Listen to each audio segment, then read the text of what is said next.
નમસ્કાર મિત્રો, આજના વિડીયોમાં આપણે જાણીશું લગ્ન પછી પત્નીનું આધાર કાર્ડ બદલવા માટે જરૂરી દસ્તાવેજો કયા જોઈએ। તો મિત્રો, તમે પણ લગ્ન પછી પત્નીનું આધાર કાર્ડ બદલવા માંગો છો તો આ વિડીયો તમારા માટે। તો આજના વિડીયોમાં આપણે જાણીશું કે લગ્ન પછી પત્નીનું આધાર કાર્ડ બદલવા માટે એટલે કે પતિનું નામ પાછળ લખાવવા માટે કયા દસ્તાવેજોની જરૂર પડશે અને ક્યાં જવાનું રહેશે। તો ચાલો વિડીયોને શરૂ કરીએ। તો મિત્રો, આપણે જાણીશું જરૂરી દસ્તાવેજો। તો નંબર 1 દસ્તાવેજ લગ્નનું પ્રમાણપત્ર અથવા જૂનું આઈડી પ્રૂફ। એટલે લગ્નનું પ્રમાણપત્ર હોય તો ચાલશે અથવા જૂનું આઈડી પ્રૂફ, ચૂંટણી કાર્ડ, પાન કાર્ડ વગેરે જે પણ હોય તે ચાલશે।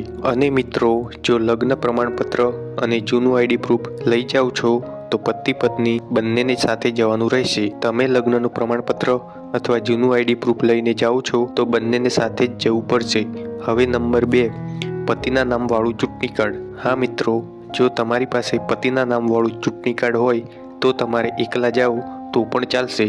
તો મિત્રો, તમારે પતિના નામવાળું ચૂંટણી કાર્ડ કઢાવી લેવાનું છે। પતિના નામવાળું ચૂંટણી કાર્ડ બનાવી લેશો તો તે દસ્તાવેજથી જ તમારે આધાર કાર્ડમાં પતિનું નામ લગાવવા માટે પતિના નામવાળું ચૂંટણી કાર્ડ ઉપયોગી થશે અને આસાનીથી આધાર કાર્ડમાં નામ બદલી શકાશે। તો મિત્રો, આવી રીતે તમે લગ્ન પછી પત્નીનું આધાર કાર્ડ બદલી શકો છો।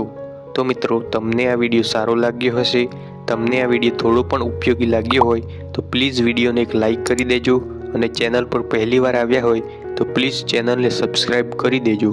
Thank you.